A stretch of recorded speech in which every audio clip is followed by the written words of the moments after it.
The first film I watched this month was Carrie by Brian De Palma. I'd never seen it before. I've seen a couple of De Palma films, but I'd never seen Carrie or the remake, which was shot in my high school. It was a lot of fun, pretty scary, pretty creepy. Yeah, we double featured that night with The Old Man and the Gun, which, as I rewatch it for the third time, I think, it becomes clear to me that it's so exactly the kind of laid back, very relaxed, but energetic kind of middle ground that you don't see very often that I love the feeling of. My only thing about it is that I think it's probably like 20 minutes too long, but everything else about it is damn near perfect. The romance is adorable, the acting's fantastic, it's really well done. Then I watched my first and last feature film made by Jean Vigo, who's a French filmmaker from the poetic realism movement. Do I go to film school or something? It's a really great movie. It's very cozy and it's got a very modern comic sensibility, which made it fun to watch with my family, which I didn't think watching a poetic realist film from the 1930s would be, but it was. It's a great little movie, very cozy. Then I watched It's the Great Pumpkin, Charlie Brown. I think that's what this is from. It's really nice. I love Peanuts. I never watched the show when I was a kid, and I've actually never seen any of the movies except for Race for Your Life, Charlie Brown. So I was making my way through the fall ones, and then I'll watch the winter one come Christmas because I've been told to watch them a million times. And yeah, they're as charming as you would assume they are, or you know they are because you've probably seen them. Then I rewatched a Marvel movie for the first time in a little while. I haven't watched one since I think Endgame came out. So I watched Doctor Strange, which was always one of my like sleeper hit favorites when that was coming out. Like I never thought the movie was amazing, but I always kind of had a soft spot for it. I also love the character of Doctor Strange. I don't currently collect comic books, but when I was younger I did.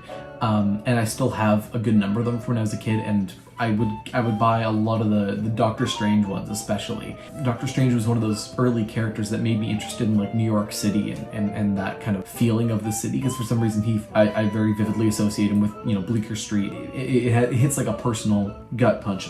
Then I watched for the first time of the 2 times I watched it this month, Knives Out, which I will maintain is a fantastic movie. I acknowledge it definitely has faults for what the kind of film that it is, in terms of being like a genre whodunit picture. It kind of balances everyone as best as it can. It has a fun detective and a compelling mystery and a very interesting atmosphere that's just really captivating. It hooks you immediately. Then I watched Spooktober #2, The Fly, with Jeff, my man, Goldblum. It was my first Cronenberg film. I'm definitely going to watch more because it's cool to see Toronto on film. It's cool to see a good Canadian kid making good horror movies, and Canadian horror is an interesting thing that I explore later as well. Speaking of fun whodunits, I watched an old one from, I think it was the 60s or 70s, I don't know. Evil Under the Sun. It's a Poirot mystery written, you know, the Agatha Christie Poirot. And I really love Poirot. I watched the old miniseries with my parents on PBS when that was airing. I did not like Murder on the Orient Express, the new one, but Poirot is a great character, so it was cool to see this interpretation of him, but no one comes near David Suchet. Then I rewatched Scott Pilgrim vs. the World for the first time in a while. I realized that movie also feels like fall to me for some reason. I was talking about that film with a friend of mine recently, and we realized that it does really get the feeling of Toronto right, which is cool. Aside from that, it's got a lot of issues. I think it's probably Edgar Wright's worst film. But I think it's a lot of fun. And again, that's like my 3rd or 4th watch of that movie.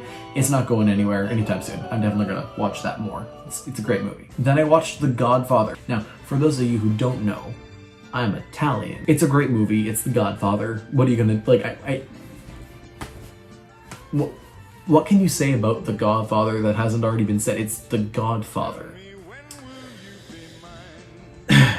Hubie Halloween is not the worst film of all time, like Adam Sandler threatened, but it's really bad.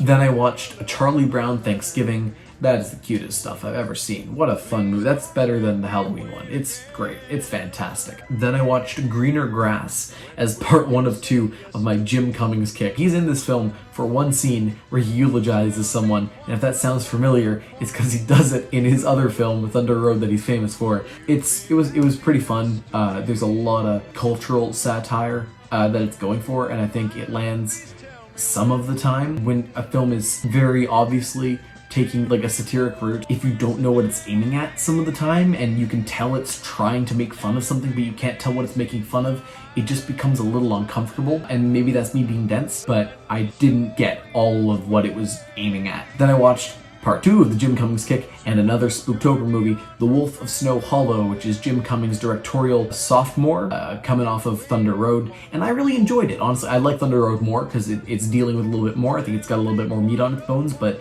The Wolf of Snow Hollow is a lovely little werewolf film with a really cool tone, really good editing. I really love the editing and the score and the performances, obviously, and Robert Forster, rest in peace, amazing performance. You can tell there's a lot of influence from Twin Peaks and Zodiac and stuff like that. It's got its issues, its pace is a little wonky, some of the performances are evidently from people who are not too experienced as actors because they can come off a little corny, and the writing, especially in the first half an hour, I'd say doesn't quite know what tone it's aiming at, but when it gets going, it really gets going, and it's a really fun time. Then I watched another 2020 movie, that's The Trial of the Chicago 7. This is Aaron Sorkin's second directorial effort after Molly's Game. I enjoyed the film, and it did keep me interested because it's a compelling story, but man, did he go schmaltzy on this one. He really revs up the emotion with the cheesy camera work and the cheesy music and some of the hammy acting. And even the story is just very mid-2000s Spielberg, or I saw someone online compare him to Robert Zemeckis, and I kind of see what they're saying there. Then I rewatched another 2020 film, that being American Utopia. I've already talked about my thoughts about that film, but it's a great one. Then I rewatched one of my favorite horror movies of all time, another Spooktober film, The Thing. John Carpenter, body horror, 1980s.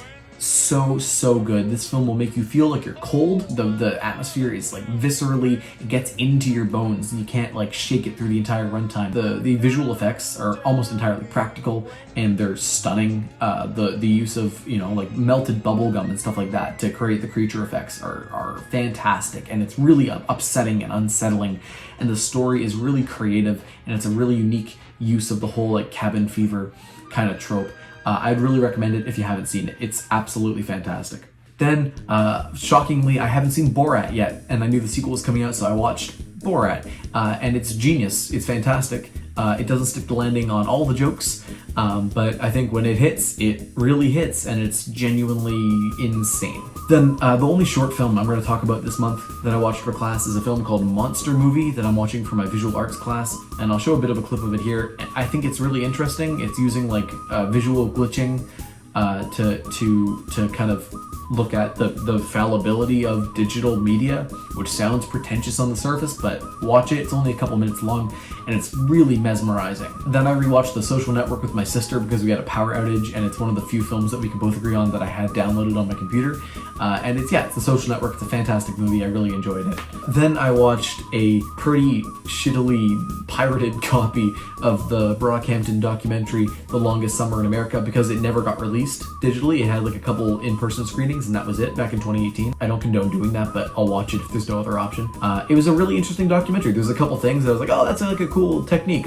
Maybe I'll steal that. I don't know. But most of all, it was just a cool insight into the boys' process. Then I watched a documentary that I had to watch for a project for school called The Gleaners and I by Agnes Varda, and I didn't expect to love it as much as I did, but I absolutely loved it, and now I want to go watch more Agnes Varda stuff. I haven't seen any of her fiction stuff or any of her documentary stuff. This is the first thing I've watched. But her personality is so vivid and so vibrant. It's a shame that she's not around anymore. She's quite a talent and quite a personality, you know? Then I watched Borat 2, Subsequent Movie Film, which is a great title. The film is not as good as the first one, though I think it actually might be smarter than the first one. They take aim at a lot of stuff. The Justin Trudeau joke is one of the best jokes of the year. My biggest complaint with the film is that they shot it, I think, a little too professionally. It looked very polished, and I think I would have liked it way more if they just shot it on like a shitty handy cam. I'd like it if they could just go and film stuff in secret on tiny little cameras like they did in the Rudy Giuliani scene. You should watch the film to know what I'm talking about, because Jesus Christ. Then I watched another 2020 film, On the Rocks, with Rashida Jones and Bill Murray, directed by Sofia Coppola, who's directed one of my all-time favorite films in Lost in Translation. This is a really nice movie. I saw a lot of people talking about how the ending doesn't work and doesn't know what it wants to be.